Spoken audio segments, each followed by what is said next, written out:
Right, so this is Newton's second law, isn't it? F equals ma.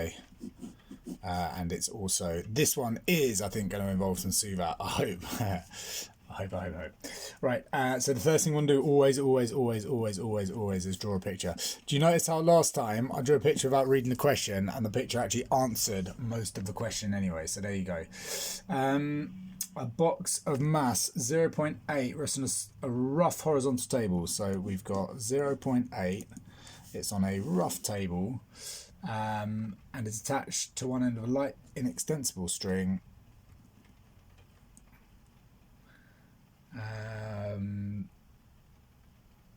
The other end of the string is attached to a sphere of mass 1.2. So we've got string 1.2 kilograms, which hangs freely below the pulley. The magnitude of the frictional force between A and the table, so this is A, isn't it? Is F. So we imagine the system is traveling in this direction. That's the acceleration. In meters per second minus 2. So we've got the frictional force F is going in that direction. The system is released from rest with a string taut. After release, B descends a distance of. So that's B there. It descends a distance of 0.9 meters in 0.8 seconds. What's pulling it this way? Tension. What's pulling it this way? We've also got tension. What's pulling us down? 1.2 Gs. I think that's everything we need to know. Right, the acceleration of B. So this, I think, is a Suvat question, right? What do we want to know the acceleration of B?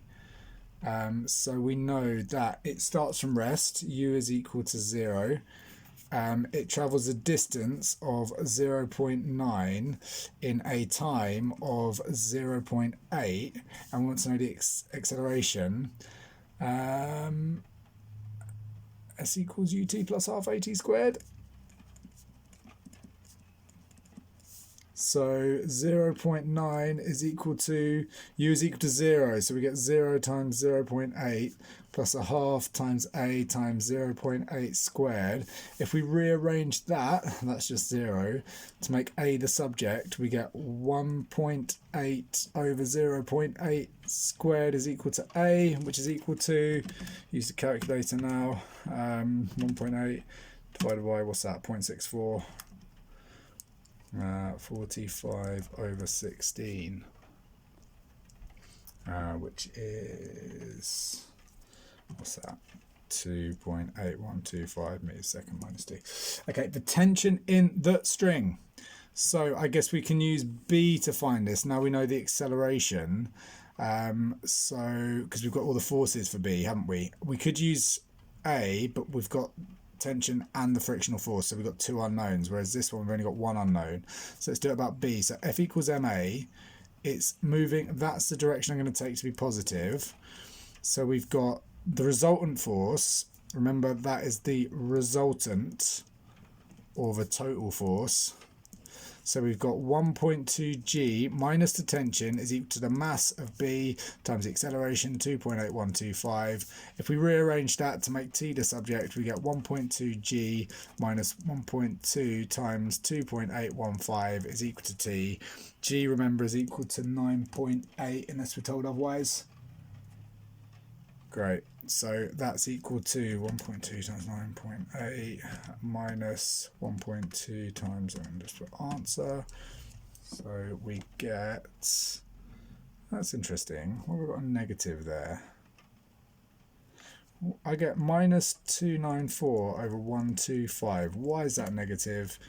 Which is 2.352 newtons. Because we've got downwards is positive and tension here is acting up, so that's the absolute size we're after, 2.352 newtons. No, it's not. Just double check that. It's not that. It's equal to 8.385 newtons. There you go. Calculator error. Okay, for C Now we're looking at this part of the diagram. Again, F equals ma. We're looking for F, aren't we? So we know that the resultant force now is T minus F, because we're going in that direction, aren't we? Is equal to the mass, which is 0.8 times the acceleration. We still got the same acceleration, 2.8125. Inextensible string, same acceleration.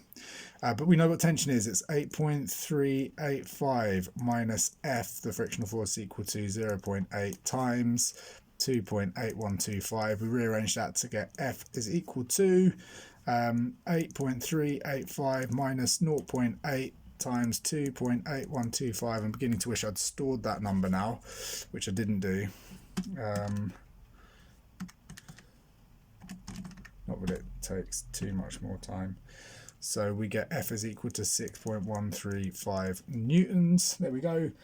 And then this last part, we're going to have space to here. Sphere B is 0.9 meters above the ground when the system is released. Okay, given that it does not reach the pulley, find the frictional force. Okay, hang on.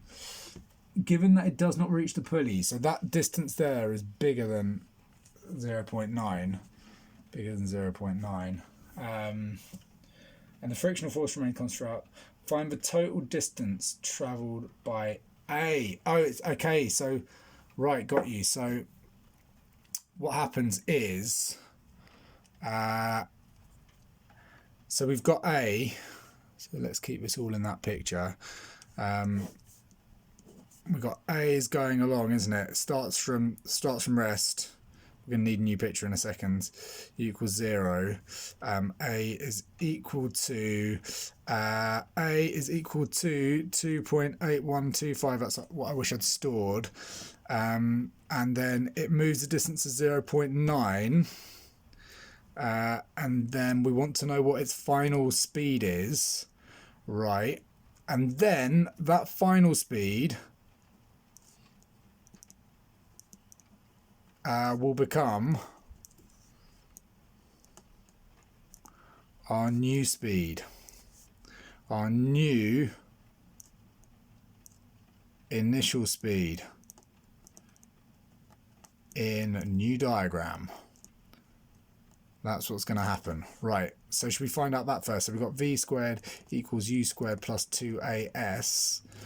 So v squared is equal, and actually let's keep it as v squared is equal to 0 plus 2 times 2.8125 times 0.9, which is equal to 2 times 2.8125 times 0.9, or which is, so v squared is equal to 5.0625. Right, let's get a, should we see if we can squeeze it on here? Okay, so new diagram, what's going on? We got A is going along in this direction with a speed of, so the old, so actually let's find out what's the square root of that. Let's get V. It's 9 over 4, very nice. Okay, with a speed of 9 over 4, I've just square rooted V here, V squared to get 9 over 4. So we're going along with speed of 9 over 4. We've got a frictional force of 8.385 newtons. I'm going to put meters per second here to make sure it's clear. And we want to know how far does it go until it stops? Well, we need to know the acceleration. So we've got, and that's 0.8. We're looking at particle A. So the acceleration is going to be F equals ma.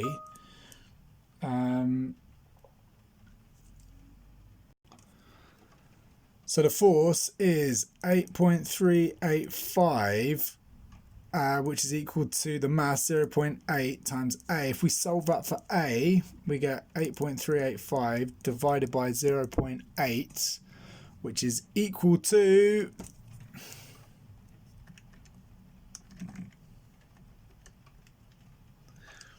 1677 over 160. I really hope there's going to be enough space for all of this. So, right, what do we know? We want to know how far it goes. So we know it's got an initial speed of 9 over 4 meters per second. when it stops, it stops. So its final speed is 0.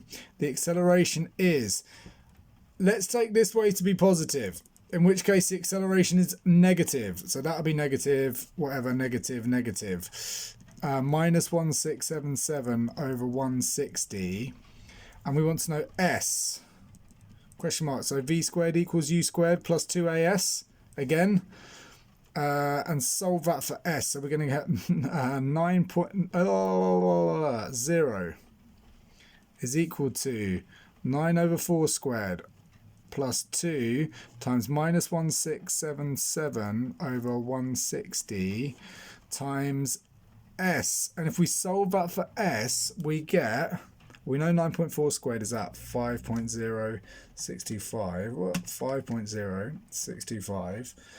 And then we want to, can we do this a quick way? Let's cancel that. That will cancel with that, leaving 80. If we bring those over, we're times by 80. Divide by 1677. I think we get 0.2415 for S. And then so the total distance, the question says, what's the question say? Let me get the question in a sec. Find the total distance. I'm not sure that that's right. Yeah, good method. Slip with the calculator. It's 1227. 1227. So that's 1227. 1227. The method's right.